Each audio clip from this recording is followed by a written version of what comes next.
those roles, and today we will be honoring many women who have done exactly that, who've braved the odds and decided to do what they felt was the right thing for them to do. So you will see them in just a moment from now. But Rajesh Jejurikar, this is something that Mahindra & Mahindra has decided to prioritize. I know this right at the leadership level, from Anish to you. You are championing the idea of making the workforce much more diverse and inclusive.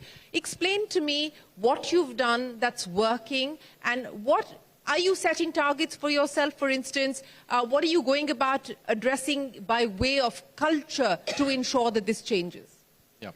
Thanks, Shireen, and great to be on this panel. And let me just build from where Prabha left off, and which was the last part of your question.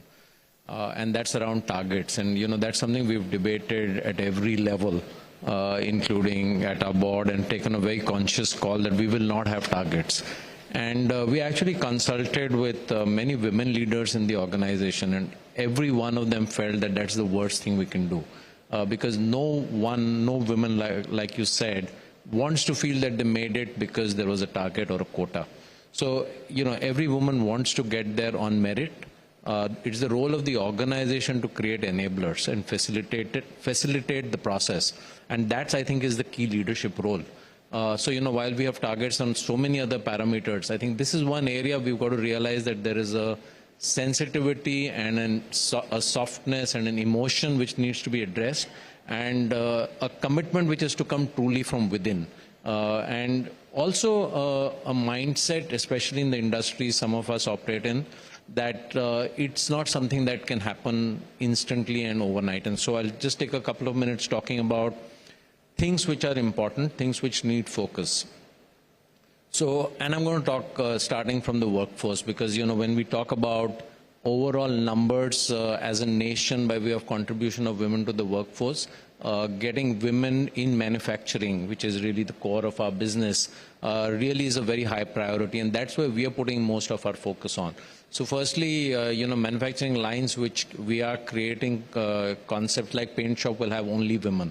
Some of the assembly lines, we've identified some cells which will have 40–50% women.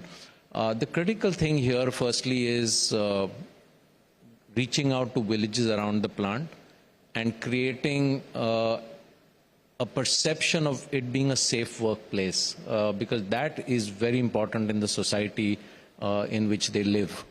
So the ability to transport them in and back.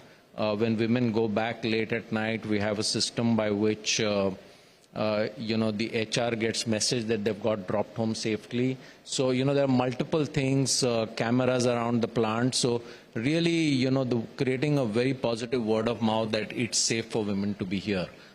So that we think is a key enabler. The other one is working closely with the training institutes like ITI, and many others to create. We have a program called Kabil, and we were associated with 2,000 institutions, which is skill building. So firstly, how do you create the desire, then the education, and then, of course, the retention. So that's at the entry level. As we go up the rest of the leadership hierarchy, and, I think the key challenge has been women dropping out of workplace. And which is where you spoke about the maternity policy. So we've introduced a maternity policy a year back, which gives a lot of flexibility to women, supports them with allowances during that period of time. But really what they need is the time flexibility. And we give almost a window of 3 years with complete flexibility on timing.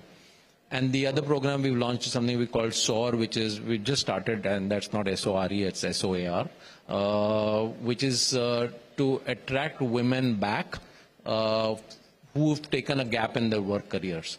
And then run a mentorship and training program to help them get back. So we're starting with 25 women, we've just started, who have had 5 years experience and taken a break of 18 months to 3 years, and then want to come back. So I think we've got to address this at multiple levels, starting from the entry level. We often try to solve for this in industries at the leadership level, and I think that's not the right place to start. The leadership is to focus on how to make it happen. Absolutely, and we do need to have a bottoms-up